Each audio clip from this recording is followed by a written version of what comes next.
Hey guys, welcome back to Semper Fi Mechanic. My name's Thomas. Today's video, we got another mobile mechanic work day. Today we're going out to a 2005 Ford E-150. It's a van, has a no crank, no start condition. It's an older lady. She called out AAA and they told her it was a battery, so she went and bought a battery, put it in, but it still didn't start.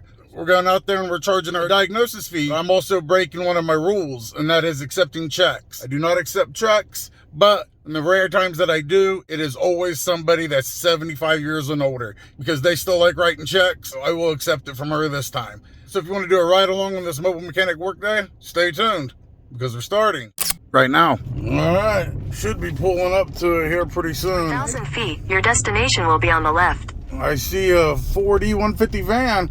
Let's see if we can get beside it here. Oh my God. Get out, talk to the owner, and then we will get started.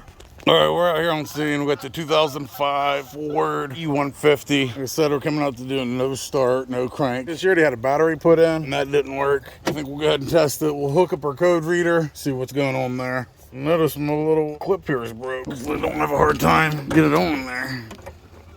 All right, let's see what it sounds like. Keys in, lights come on, one click.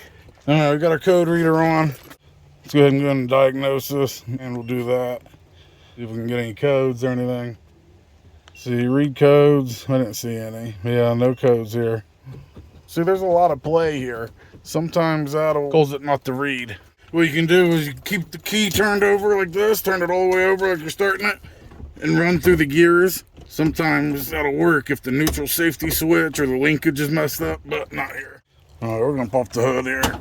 Obviously it's a new battery, but we're gonna go ahead and check the voltage, and then we'll check the connection, see what's going on there. Obviously with a new battery, should be around 12.6, 12.5, something like that. We are at 12.55, so we're right on there with the voltage. Let's check out the fuses real quick before we do that. And for that, what we do is you take your code reader and take it all the way down till you see this little button right here. See that? Here, then we take our little pins here, and then we're gonna touch one on each side of these little metal things, right? We'll put one here and this one over here, and it'll make a sound. You'll hear beep, it means continuities through there. So listen.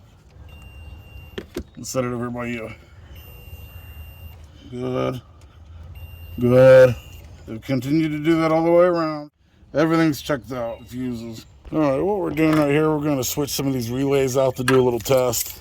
Right here, we took this one out, and we're going to switch it with this one down here. This is the starter relay. Then we'll come over here. This is the fuel pump relay, and we'll switch it out with the horn relay.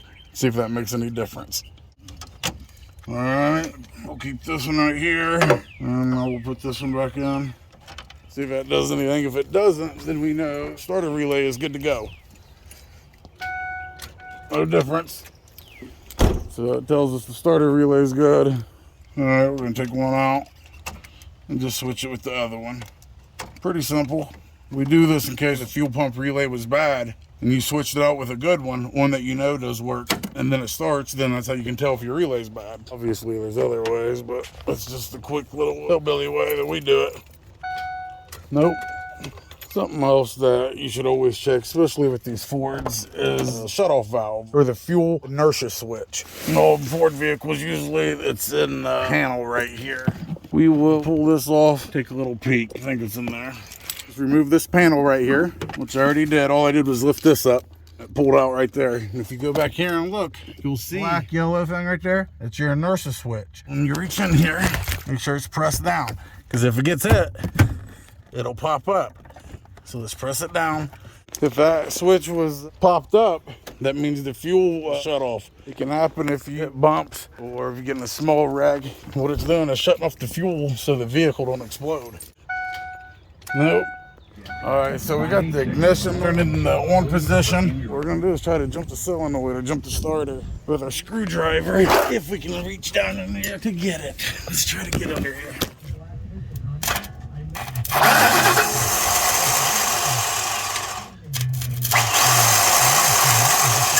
We have found our problem here, guys. If we're looking here, see what I'm touching? See this right here? Not connected right there. And that is what's wrong right there. Looks like we're replacing the starter like we thought. Now that we know it's a starter, go ahead and replace this bad boy. Let's go ahead and disconnect the battery first. 10 millimeter. Loosen that up.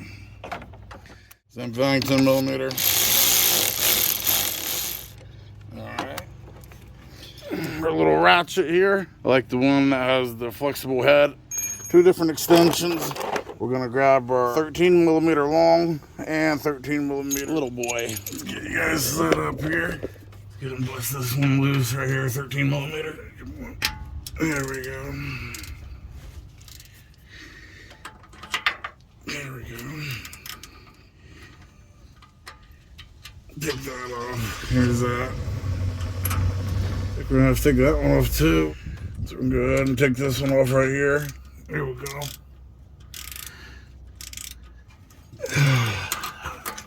Look at that. This fucking broke plumb off. Jesus. There's a ground strap here. It's supposed to break loose here, but it actually taking the whole bolt off. And there's another bolt right here.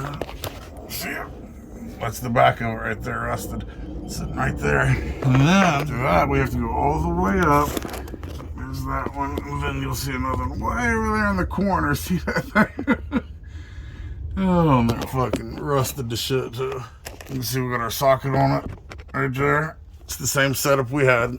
13 millimeter. All right, so we're on here. We gotta break this loose. All right, there we go. Flexible ratchet, making a world of difference. Yeah, here's one of them. Look at it. Now we gotta go for that fucking the hard one now. The ratchet's all the way to the backstop here. If I can get you in there, you can just see it. Right there, see it turning.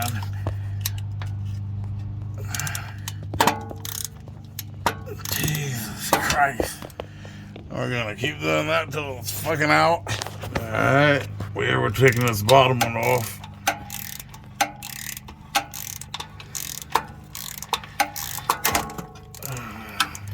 Oh, that fucking broke. The ground strap fucking snaps. That's just fucking great. We'll just have to put a new connector onto that. Monster out of here. See how far the bolt's out.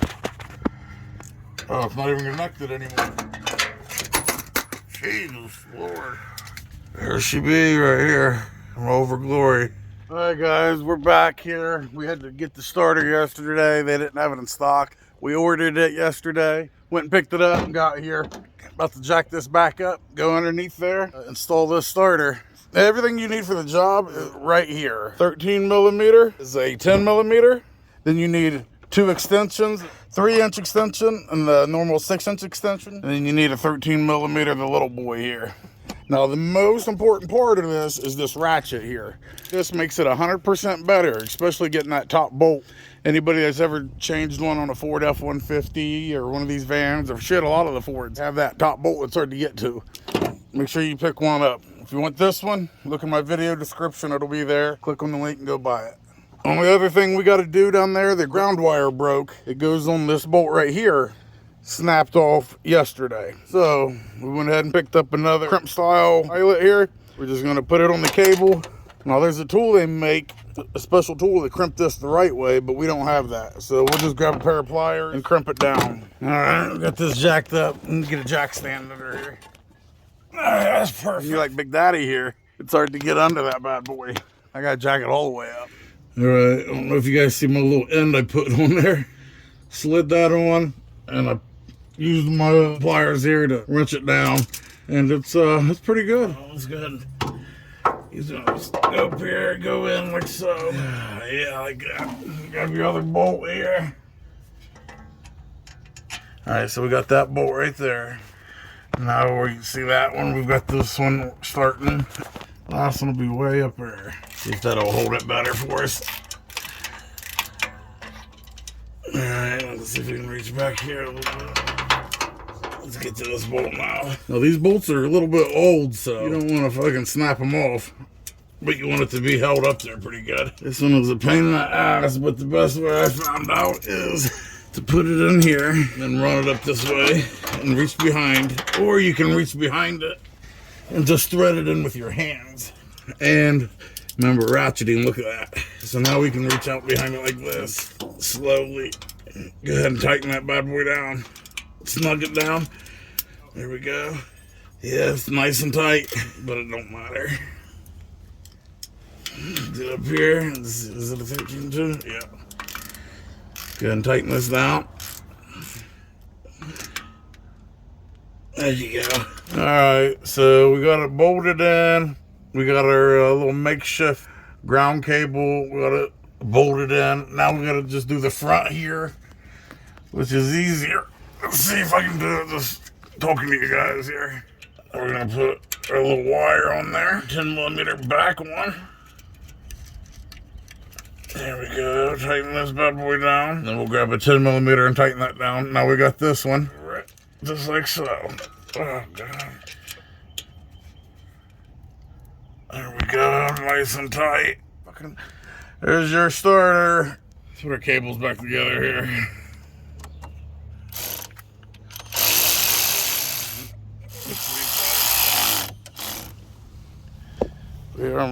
Moment of truth. Even after you diagnose it, you still never know until you actually start the fucking thing. And bingo, boys, bingo.